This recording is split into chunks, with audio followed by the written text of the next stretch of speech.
बच्चों तो आज हम लोग पढ़ने वाले हैं बच्चों कहानी सपेरे की। ठीक है, तो बच्चों आज हम लोग पढ़ने वाले हैं कहानी सपेरे की। ठीक है, और इसको अच्छे से भी क्लास चालू करते हैं। तो बच्चों हम लोग आज पढ़ेंगे कहानी सपेरे की। देखा होगा बच्चों ना, सपेरा वाला आता है और सांप लेके और बीन बजाता है ऐसे ऐसे ऐसे बजाता है ना बच्चों बीन। हाँ, आपने देखी होगी कहानी सपेरे वाले की। ठीक है, सपेरा लेके आता है, आप देखते होगे इतने बड़े बड़े कौले कौले शॉप ऐसे ऐसे करते हैं। ठीक है, ऐसे ऐसे। तो बच्चों हम लोग आज सीखेंगे कहानी सपेरे की, फिर उसके बाद हम लोग चीज़ों को डिस्कस करेंगे। ठीक है, तो चीज़ों को चालू करते हैं। वो कह रहा है, देखो मैं हूँ आर्यनाथ। वो कह रहा है मैं हूँ आर्यनाथ। ठीक, अब इसकी कहानी हम लोग सीखेंगे। बच्चों थोड़ा जूम कर लिया हम लोगों ने। कह रहा है कि मैं हूँ आर्यनाथ, तुम्हें जानकर हैरानी लगी होगी कि मैं ऐसा कुछ कर सकता हूँ जो तुम में से शायद ही कोई कर सकता हो। जानते हो क्या, मैं बीन बजा सकता हूँ। हो गए ना हैरान? हाँ, मैं सांपों को अपनी बीन की धुन पर नचा सकता हूँ। कौन कह रहा? आर्यनाथ बोल रहा। जैसे मैंने कह दिया मैं हूँ आर्यनाथ, तुम्हें जानकर हैरानी होगी कि मैं ऐसा कुछ कर सकता हूँ जो तुम में से शायद ही कोई कर सकते हो। जानते हो क्या, मैं बीन बजा सकता हूँ। हो गए ना हैरान? मैं सांपों को अपनी धुन पर नचा सकता हूँ।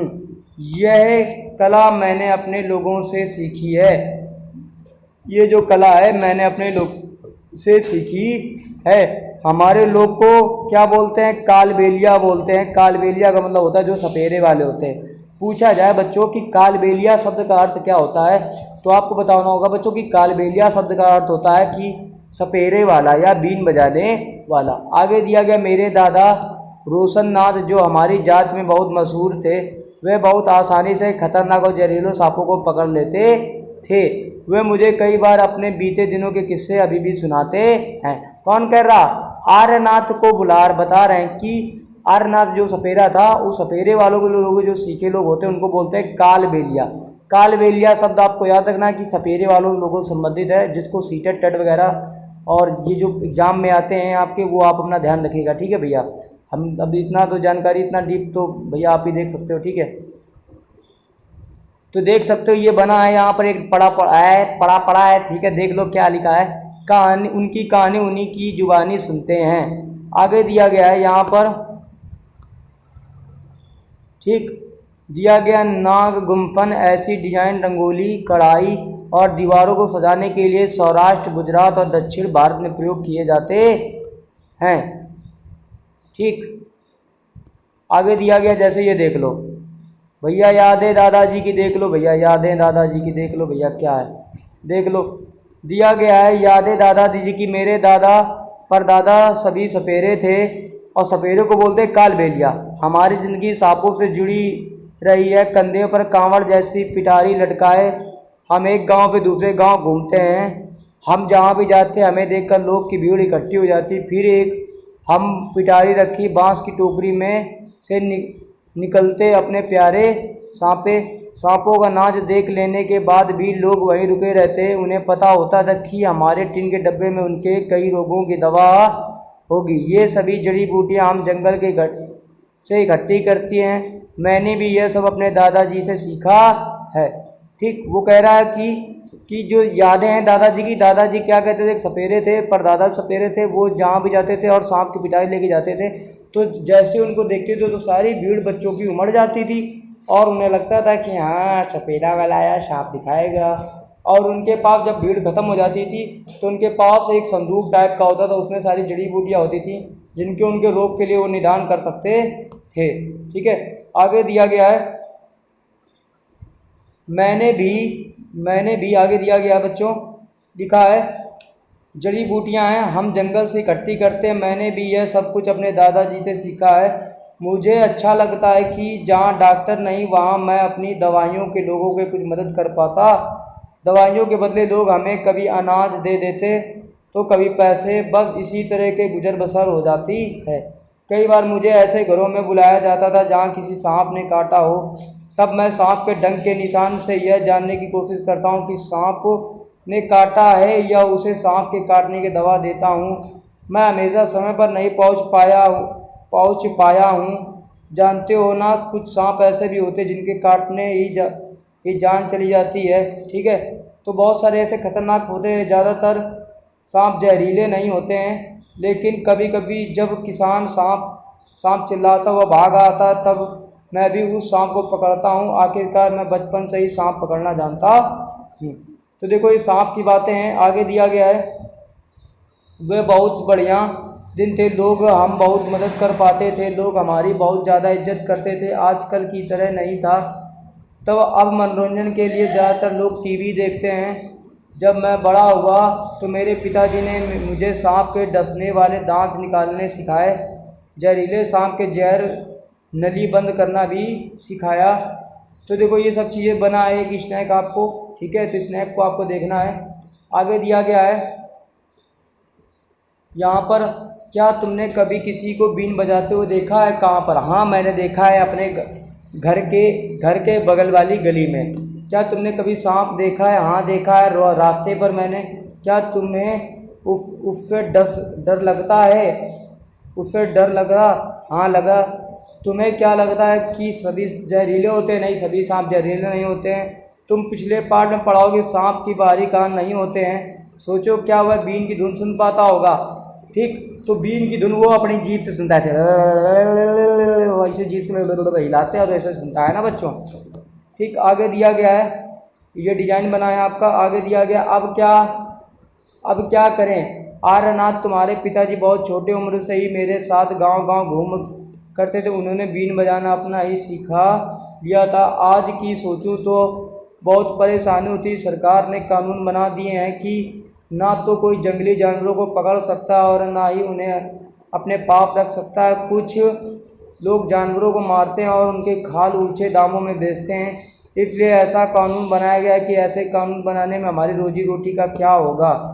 हम सपेरे ने कभी भी सांपों को नहीं मारा है, ना कभी उनकी खाल बेची है। कुछ लोग कहते हैं कि हम सांपों को बुरी हालत में रखते हैं। ये लोग क्या कहते हैं कि हम सांपों को बहुत बुरी हालत में रखते हैं। चाहते तो हम अपने सांपों को मार कर खूब पैसा कमा कर सकते हैं, तो हमारी ज़िंदगी इतनी मुश्किल भरी ना होती। सांपों को मारने की बात तो दूर, तो वो हमारी पूंजी है। हम अपनी आने वाली पीढ़ी को सौंपते हैं। सांपों को तो हम अपनी बेटियों की शादी में तोहफे के रूप में देते हैं। हमारे कालबेलिया, देखो कालबेलिया नाच में भी सांप जैसी मुद्राएं होती हैं। तो देखो, कालबेलिया जो डांस होता है सांप जैसा ही होता है। ठीक है, आगे दिया गया, आर्यनाथ, तुम्हें अपने लिए अलग अलग तरह की ज़िंदगी सोचनी पड़ेगी। तुम भी अपने पिता की तरह बीन बजाने में माहिर हो। तुम अपने साथियों के साथ मिलकर एक बीन पार्टी बनाकर लोगों का मनोरंजन कर सकते हो। पर तुम पीढ़ियों से मिले सांपों को इस ज्ञान का व्यर्थ ना करो। तो देखो, वो कह रहा है व्यर्थ ना गंवाना। तो कह रहा है कि ये जो तुम्हें पीढ़ी दर पीढ़ी तुम्हें जो एक ज्ञान मिला है, इसको व्यर्थ मत करना। तुम भी अपनी पीढ़ी में इसको आगे करते रहना। तो देखो, यहाँ पर एक दिया गया आपको, दिया गया बीन पार्टी के बाजे। बीन होता है, तुम्बा होता है, खंजरी होता है और ढोल होता है। तो देखो, जो सांप वाला ये जो चैप्टर आपका, ठीक है, उसमें बीन होता है, तुम्बा होता है, खंजरी होती है। बीन होता है, तुम्बा होता है, खंजरी होती है, ढोल होती है। ढोल के अलावा बाकी 3 बाजे सूखी लौकी से बनाए जाते हैं। किससे बनाए जाते हैं? सूखी लौकी से बनाए जाते हैं। ठीक, आगे दिया गया, देख सकते हो, ये कालबेलिया नाच की एक मुद्रा है। देखो, ये कालबेलिया नाच होता है जो, ठीक है, सांप वगैरह पढ़ते हैं वही लोग करते हैं। ठीक, कालबेलिया नाच। तो दिया गया है यहाँ पर, दिया गया है बच्चों, दिया गया यहाँ पर, तुम शहर और गांव के बच्चों को बताना कि सांपों रो ना तो डरने की ज़रूरत है और ना ही नफरत करने की। उन्हें सिखाना है कि कैसे जहरीले सांपों को पहचानना है। उन्हें यह भी बताना कि सांप तो किसान के दोस्त हैं। सांप ना होते तो खेतों में फसलों के चूहों को कौन बचाएगा। अब तुम अपने सभी बच्चों को मेरी यह कहानी सुनाना, अपनी ज़िंदगी की नई कहानी भी बनाना, अपने पोते पोतियों को भी सिखाना। तो बहुत अच्छी बात है। आर्यनाथ सर मैं आपकी रिक्वेस्ट करता हूँ, मैं भी सुनाऊंगा सभी को, ठीक है। आगे दिया गया, लिखो, क्या तुमने कभी जानवरों की खेल या नाच होते देखे हैं, जैसे सर्कस में, सड़क पर, पार्क में? कब और कहाँ देखे हैं, किस जानवर के खेल देखे? हाँ, मैंने बंदर और बंदरिया वाला खेल देखा है। कहाँ देखा है? अपने घर के रास्ते में देखा है। जानवरों के प्रति लोगों का क्या व्यवहार था? जानवरों के प्रति लोगों का बहुत अच्छा व्यवहार होता है, उनको देख रेख करते, उनको मारते नहीं हैं। क्या कोई जानवर को परेशान भी कर रहा था? कैसे? हाँ, मैंने देखा एक डॉगी को 2-3 लोग बच्चे थे, उसको डंडे से दौड़ा दौड़ा के मार रहे थे। वह खेल दिया गया, वह खेल देखकर तुम्हारे दिमाग में किस तरह के सवाल उठे? ठीक, तो वह खेल देखकर दिखा कि बताओ, पैसे, मतलब इतना पैसा नहीं है उनके पास, फिर भी वो लोग देखो नृत्य कर कर भी पैसा कमा रहे, तो इनका मतलब बहुत मेहनत करते हैं वो लोग, है ना। मान लो तुम एक जानवर हो जो कैद में भी हो, तुम उनकी बात को कैसे पूरा करोगे? तो मैं तो फड़फड़ाऊँगा भैया कि मुझे छोड़ दो, ठीक है। जैसे शेर है, देख लो भैया, दिया गया है, मुझे डर लगता है जब, मेरी इच्छा है कि मैं उदास होता हूँ जब, अगर मुझे मौका मिलता है। ये सारे आपको फिल करने हैं। मुझे नॉट बिल्कुल पसंद नहीं है, मुझे ये बिल्कुल भी पसंद नहीं है। अब देख लो भैया, इनके बारे में बात कर लेते हैं। बोला, क्या तुम जानते हो हमारे देश में पाए जाने वाले सांपों में केवल 4 तरह के सांप ही जहरीले होते हैं, जैसे नाग होता है एक, और एक करैत होता है, एक दुबैया होता है, एक अफाई होता है। ठीक, तो ये अफाई होता है, ये करैत होता है, ये दुबैया होता है, और एक ये नाग होता है।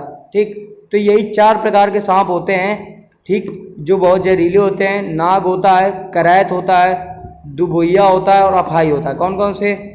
नाग, करैत, दुबैया और अफाई। ठीक बच्चों, सांप जब किसी को काटता है तो उसके 2 खोखले जहर वाले दांतों में उस व्यक्ति के शरीर में जहर चला जाता है। इस जहर से बचने का एक उपाय है कि जिस व्यक्ति को सांप ने काटा उसे तुरंत जहर के असर को खत्म करने वाली दवाई सीरम दे दी जाए। यह सीरम सांप के जहर से ही बनाया जाता है और कभी सरकारी स्वास्थ्य केंद्रों में भी मिलता है।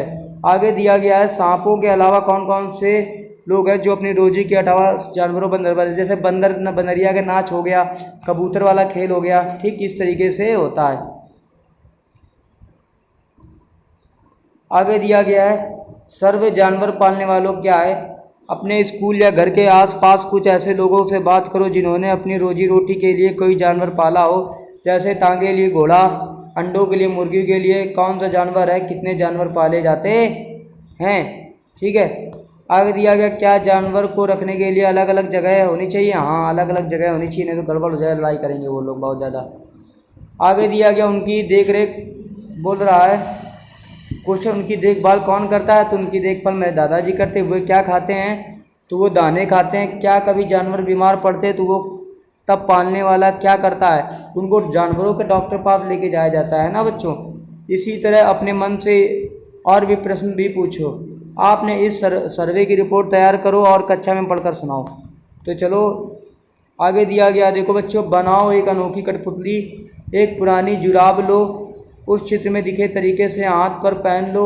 आँखों के लिए 2 बिंदी या बटन चिपकाओ। जीभ बनाने के लिए लाल कागज की पट्टी काटकर चिपकाओ। पट्टी के दूसरे सिरे पर जीभ के लिए कट लगाओ, है ना। दिया गया, अब मज़े से इस कठपुतली से खेलो। ठीक है, लग रहा है ना सांप? हाँ, लग रहा है बच्चों। आगे दिया, हम क्या समझे? सरकार ने कानून बना दिया है कि ना तो कोई जंगली जानवरों को पकड़ सकता है और ना ही उन्हें अपने पास रख सकता है। तुम्हें क्या लगता है कि यह कानून सही है या नहीं? अपने उत्तर के कारण बताओ, लिखो। तो मेरे हिसाब से अगर उत्तर बच्चों जानोगे, मेरी बात सुनो। देखो, कानून तो सही है कि जानवरों को पकड़ना नहीं चाहिए, तो ये भी तो कानून होना चाहिए कि मुर्गे को नहीं खाना चाहिए। आर्मी वाले जो भैया लोग होते हैं, मुर्गे को, मुर्गियों को काट के खाते हैं, बकरा खाते हैं, ठीक है, भैंसों को काट के खाते हैं, तब नहीं सरकार रोक पाती है। ठीक है, क्यों फिर चमड़ा बनवाते हो? क्यों जानवरों को आप काट के मारते हो? मतलब, तो ये सब क्या है? सरकार देखती कुछ नहीं करती, बस किताबों में लिखा है ज्ञान, बाहर कोई नहीं। देखो, मुर्गे कितने हज़ारों कट जाते हैं, कहते प्रोटीन होता है, एनर्जी होता है, तो भाई वो भी तो जानवर, उसके अंदर भी एक दिल धड़कता है ना, उसका दिल तो बड़े चाव से खाते होगे। उसके लेग में वाह मसाला भर जाता, कितने लेग से चूसते होगे, सब खाते होंगे, लेकिन किताबी भाषा में नहीं करना चाहिए। ठीक है, ये गलत है, ये सब गलत है ना। तो सपेरे की कहानी आपको समझ में आ गया होगा। देखो, ठीक है, अब आपको क्या करना है, सिंपल सा चीज़ों को ऐसा ही करना है। और लास्ट तक आप रुके रहो तो मेरा व्हाट्सएप नंबर लेते जाओ, ठीक है बच्चों? 73।